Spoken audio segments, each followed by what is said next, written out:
போராட்டம் சிறப்பாக நடைபெற்றுக் கொண்டிருக்கிறது. அந்த இடத்தில் நாம் சொல்லிக் கொள்ள கடமைப்பட்டிருப்பதெல்லாம் திராவிட முன்னேற்ற கழகத்தினுடைய அரசியல் அனைவருக்கும் நன்றாக தெரியும். புதிய திமுக அரசு மாணவர்களுக்கு மடிக்கணினிகள் நிறுத்தப்பட்டு விட்டன. இப்படி அனைத்து திட்டங்களையும் நிறுத்துவதோடு மட்டுமல்லாமல் எங்கு பார்த்தாலும் கள்ளச்சாராய சாவுகள், அதுபோல போதைப் பொருள் புழக்கம் தாறுமாறாக நடைபெற்றுக் கொண்டிருக்கிறது. சொத்து வரியை தாறுமாறாக உயர்த்திவிட்டார்கள்.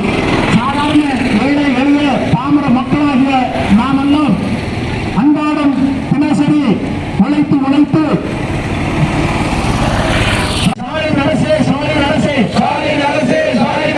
ராஜினாமா